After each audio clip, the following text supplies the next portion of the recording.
नमस्कार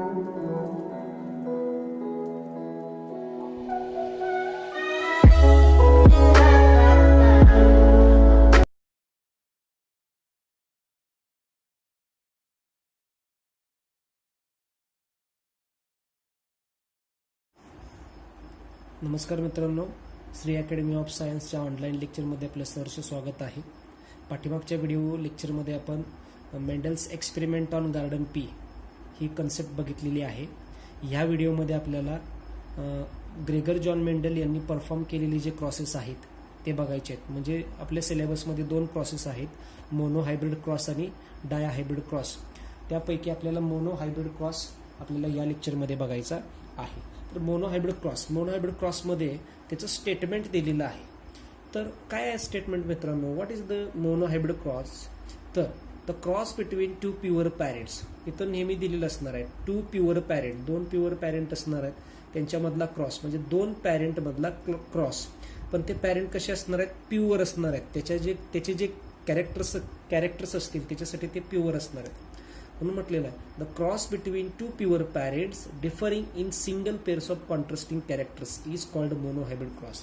म्हणजे असा क्रॉस केलेला आहे की ज्या क्रॉसेसमध्ये 2 पॅरेंट्स असतील ते प्युअर असतील त्या कॅरेक्टरसाठी, आणि फक्त क्रॉस करत असताना एकच कॉन्ट्रास्टिंग कॅरेक्टरिस्टिक्स हे त्याच्यामध्ये कन्सिडर केलेलं आहे मित्रांनो. त्याला हे म्हणायचं आहे मोनो हायब्रिड क्रॉस. म्हणून म्हटलेलं आहे अ cross between 2 pure parents differing in single pairs of contrasting characters is called mono hybrid cross. Single pairs of contrasting characters म्हणजे एकाच वेळेला एकच कॉन्ट्रास्टिंग कॅरेक्टरिस्टिक्स इथे कन्सिडर केलेली आहे, म्हणून याला मोनो हायब्रिड क्रॉस म्हणायचं. मोनो हायब्रिड क्रॉसचं स्टेटमेंट जर तुम्हाला समजलं तर मोनो हायब्रिड क्रॉसच्या स्टेटमेंटवरून तुम्हाला डाय हायब्रिड क्रॉसचं स्टेटमेंट येणार आहे. मोनो हायब्रिड क्रॉसच्या स्टेटमेंटवरून तुम्हाला लॉ ऑफ डॉमिनन्सचं स्टेटमेंट येईल. एवढे स्टेटमेंट हे तुम्हाला ह्या मोनो हायब्रिड क्रॉसच्या स्टेटमेंटवरून लक्षात ठेवायचे आहे. त्याच्यानंतर पुढे दिलेला आहे mono hybrid ratio. Mono hybrid ratio म्हणजे काय? तर असा फेनोटायपिक रेशिओ जो मोनो हायब्रिड क्रॉसच्या F2 जनरेशनमध्ये आपल्याला मिळणार आहे त्याला म्हणायचं आहे मोनो हायब्रिड रेशिओ. म्हणून काय म्हटलेलं आहे बघा, mono hybrid ratio phenotypic ratio of individuals obtained in F2 generation of mono hybrid cross.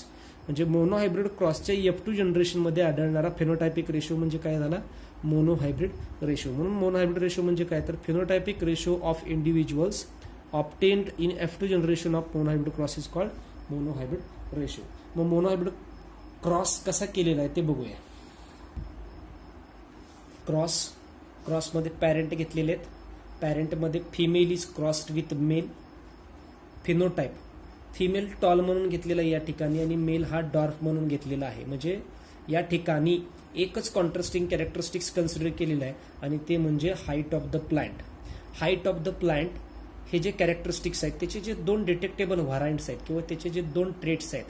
Height of the प्लांटचा पहिला ट्रेट म्हणजे टॉल आणि दुसरा ट्रेट म्हणजे डॉर्फ. एकच कॉन्ट्रास्टिंग कॅरेक्टरिस्टिक्स या ठिकाणी कन्सिडर केलेलं आहे म्हणून याला म्हणायचं आहे मोनो हायब्रिड क्रॉस. त्याचा जिनोटाईप जर बघितला तर टॉलसाठी आपण कॅपिटल टी घेणार आहे आणि डॉर्फसाठी स्मॉल टी घेणार आहे.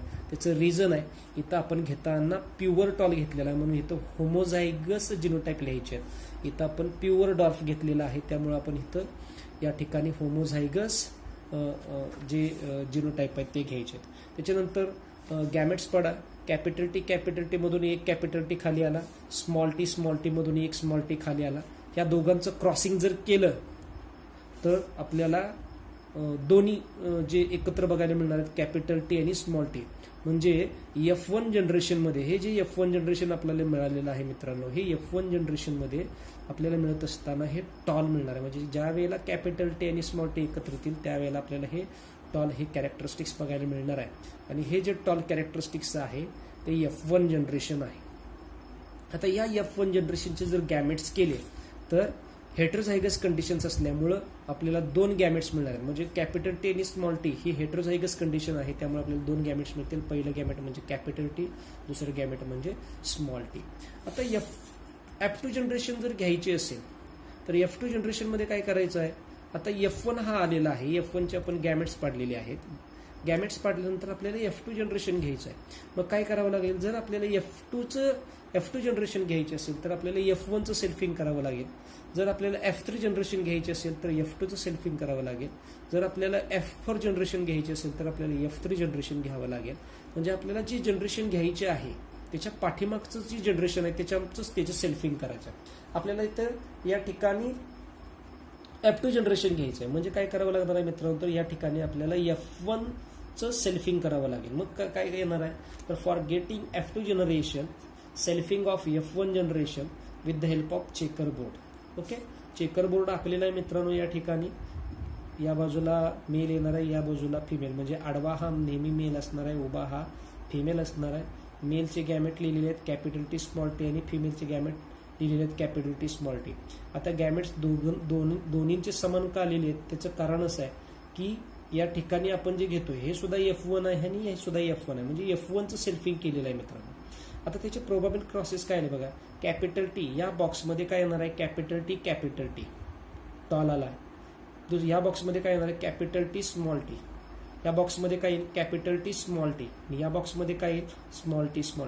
म्हणजे पहिल्या बॉक्समध्ये कॅपिटल टी, दुसऱ्यामध्ये कॅपिटल टी स्मॉल टी, तिसऱ्यामध्ये कॅपिटल टी स्मॉल टी आणि चौथ्यामध्ये स्मॉल टी. याचा अर्थ असा आहे की पहिल्या बॉक्समध्ये कॅपिटल टी आहे म्हणून टॉल हे कॅरेक्टरिस्टिक्स तयार झालं, ते प्युअर आहे. दुसऱ्या बॉक्समध्ये कॅपिटल टी स्मॉल टी हे कॅरेक्टरिस्टिक्स तयार झालं, ते टॉल आहे पण कसं आहे, हायब्रिड आहे, कारण इथं हेट्रोझायगस कंडिशन आहे. त्याच्यानंतर तिसऱ्या बॉक्समध्ये कॅपिटल टी स्मॉल टी हे सुद्धा हेट्रोझायगस कंडिशन्स असल्यामुळे हायब्रिड आहे. आणि चौथ्या बॉक्समध्ये स्मॉल टी हे प्युअर आहे, त्यामुळे प्युअर डॉर्फ आहे. जर याचा फिनोटायपिक रेशो जर घेतला म्हणजे एक्सटर्नल अपीअरन्सवरून जर रेशो काढला तर तो रेशो आपल्याला मात्र 3:1 मिळणार आहे. म्हणजे कसा, tall as to dwarf 3:1. Total 4 possible combinations तयार झालेले आहेत. त्या 4 पॉसिबल कॉम्बिनेशन्सपैकी 3 हे टॉल आहेत आणि 1 हा डॉर्फ आहे. आणि जिनोटायपिक जर रेशो घेतला तर जिनोटायपिक रेशोमध्ये आपल्याला काय बघायला मिळणार आहे, तर जिनोटायपिक रेशो त्याची जिनोटाइप्सवरून पडलेला आहे मित्रांनो. तर कॅपिटल टी आपल्याला 1 प्रोबॅबल बघायला मिळणार आहे, कॅपिटल टी स्मॉल टी 2 बघायला मिळतात आणि स्मॉल टी 1 बघायला मिळणार आहे. म्हणजे genotypic ratio capital T as to capital T small T as to small T is 1:2:1. आता या ग्रेगर जॉन मेंडलच्या एक्सपेरिमेंटवरून म्हणजे या मोनोहायब्रिड क्रॉसवरून कार्ल कोरेन्स जो जर्मनीचा सायंटिस्ट होता मित्रांनो, या कार्ल कोरेन्सनं जे लॉज पॉस्च्युलेट केलेले आहेत त्यापैकी टोटल 3 लॉज आहेत. म्हणजे पहिला लॉ येतो लॉ ऑफ डॉमिनन्स, दुसरा येतो लॉ ऑफ सेग्रिगेशन आणि तिसरा येतो law of independent assortment.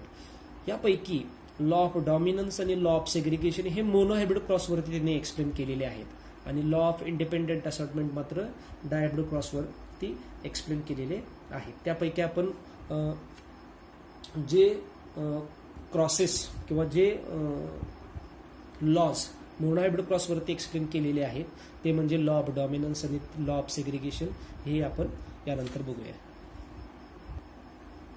Point आहे मित्रांनो, मेंडल्स लॉ ऑफ इनहेरिटन्स. त्याच्यामध्ये first law of dominance it is also called as first law of Mendelian inheritance.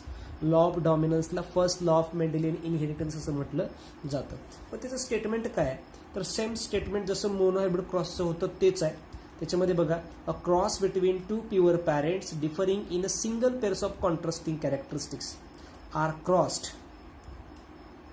Is called monohybrid cross असं म्हणायच्या ऐवजी काय म्हणायचं आहे, आर क्रॉस, देन तिथून पुढं वेगळं येणार आहे.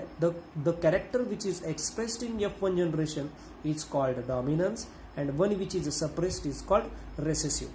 म्हणजे तुम्हाला मित्रांनो मोनोहायब्रिड क्रॉसचं तुम्हाला जर स्टेटमेंट समजलं तर लॉ ऑफ डॉमिनन्सचं स्टेटमेंट हे सहज करता येणार आहे किंवा सहज लक्षात ठेवता येणार आहे. फक्त त्याच्यासाठी तुम्हाला मोनोहायब्रिड क्रॉसचं जे स्टेटमेंट आहे ते तुम्हाला व्यवस्थित प्युअर क्लिअर कळायला पाहिजे. मग काय म्हटलेलं आहे तेच आहे, in a cross between 2 pure parents differing in pair or pairs of contrasting characters. म्हणजे एक असेल किंवा अनेक कॉन्ट्रास्टिंग कॅरेक्टरिस्टिक्सच्या पेअर असतील, are crossed, then the characters which is expressed in F1 generation is called dominance and one which is suppressed is called recessive. म्हणजे 2 pure parents घेतलेत, त्याच्यामध्ये आपण क्रॉस केला क्रॉस करत असताना एक कॉन्ट्रास्टिंग कॅरेक्टरिस्टिक्स घेतले किंवा अनेक कॉन्ट्रास्टिंग कॅरेक्टरिस्टिक्स घेतलेले असतील. हे कॉन्ट्रास्टिंग कॅरेक्टरिस्टिक्स मध्ये आपण क्रॉसेस केल्यानंतर F1 जनरेशनमध्ये जे कॅरेक्टरिस्टिक्स एक्सप्रेस्ड होतं त्याला म्हणायचं डॉमिनन्स, आणि जे कॅरेक्टरिस्टिक्स सप्रेस्ड होतं त्याला म्हणायचं रेसेसिव्ह. मग तुम्ही बघा इथं म्हटलेलं आहे law are explain with the help of monohybrid cross.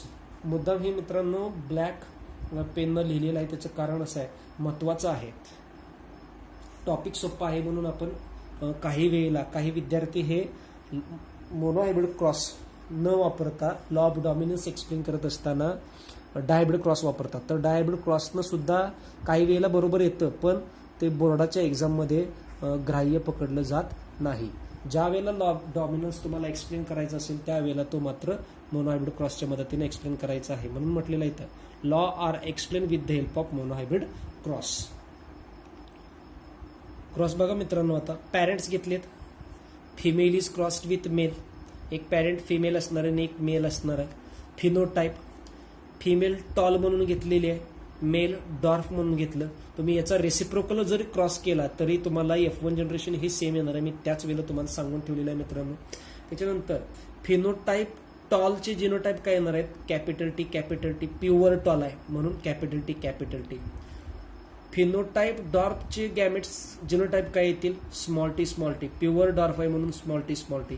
आता कॅपिटल टीचे गॅमेट्स कॅपिटल टी, स्मॉल टीचे गॅमेट्स स्मॉल टी. आता हे गॅमेट्स पडले.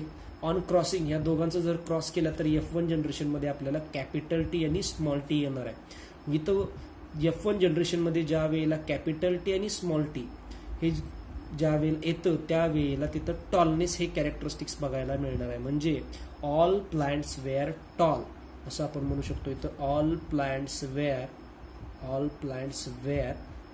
टॉल असं का झालेलं आहे, तर कॅपिटल टी हा स्मॉल टी वरती डॉमिनंट आहे. म्हणजे ज्या वेळेला कॅपिटल टी ज्या वेळेला असेल त्यावेळेला ते प्युअर टॉल असणार आहे.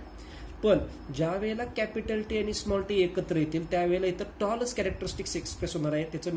त्याचं कारण असं आहे मित्रांनो, capital T is dominant over small T. त्यामुळे ज्या वेळेला कॅपिटल टी आणि स्मॉल टी एकत्र येतील त्यावेळेला टॉलनेस हे कॅरेक्टरिस्टिक्स एक्सप्रेस होणार आहे.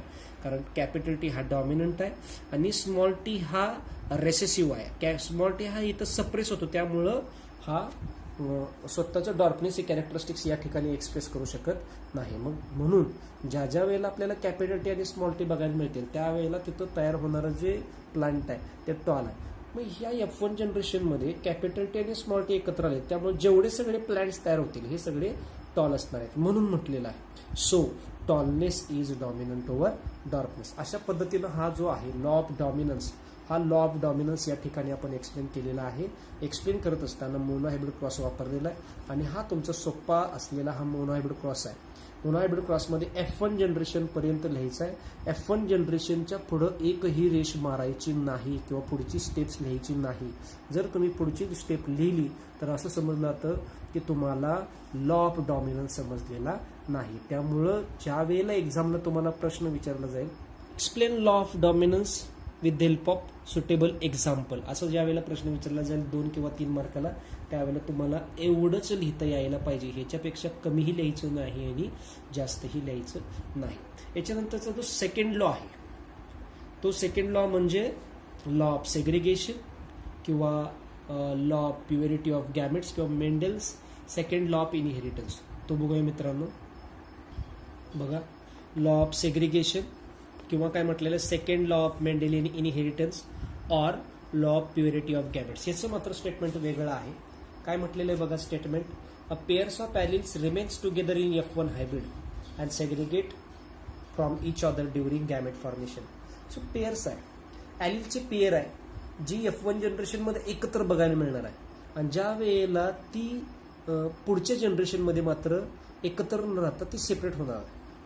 म्हणून म्हटलेलं आहे a pairs of alleles remains together in F1 hybrids and segregate from each other during gamete formation. F1 जनरेशनमध्ये ॲलिल्सची जी पेअर असणार आहे ती एकत्र असणार आहे आणि गॅमेट फॉर्मेशनच्या वेळेला मात्र ती सेपरेट होणार आहे. ओके, मग इथं सुद्धा म्हटलेलं आहे law are explain with the help of monohybrid cross. मग त्याच्यामध्ये पॅरेंट घेतलेत same parents, female is crossed with male, phenotype tall is crossed with dwarf.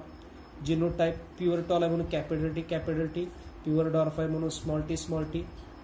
Gametes capital T, small T. On crossing F1 generation आलेलं आहे capital T small T.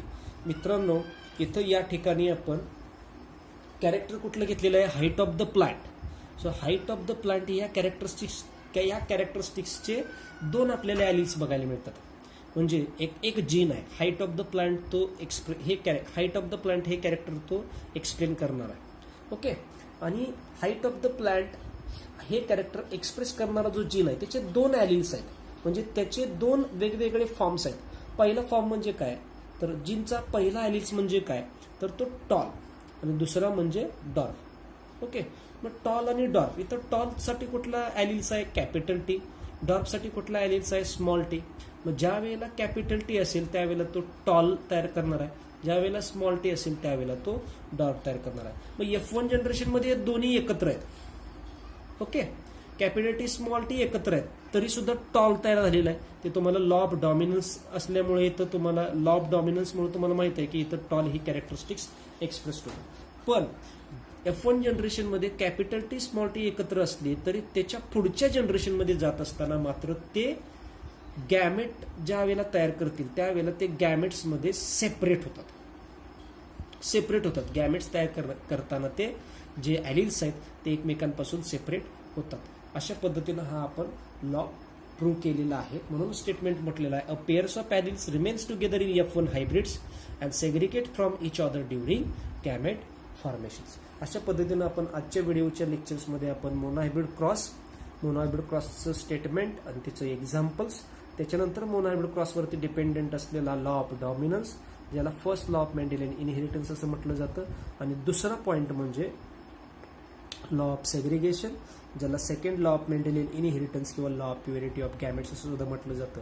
मग तुम्हाला या ठिकाणी एक्झाममध्ये प्रश्न विचारला जाईल, explain law of segregation with the help of neat label diagram, किंवा explain second law of Mendelian inheritance with the help of suitable examples, किंवा law of purity of gametes with the help of suitable examples. त्यावेळेला आपल्याला मित्रांनो हे लिहिता यायला पाहिजे. धन्यवाद.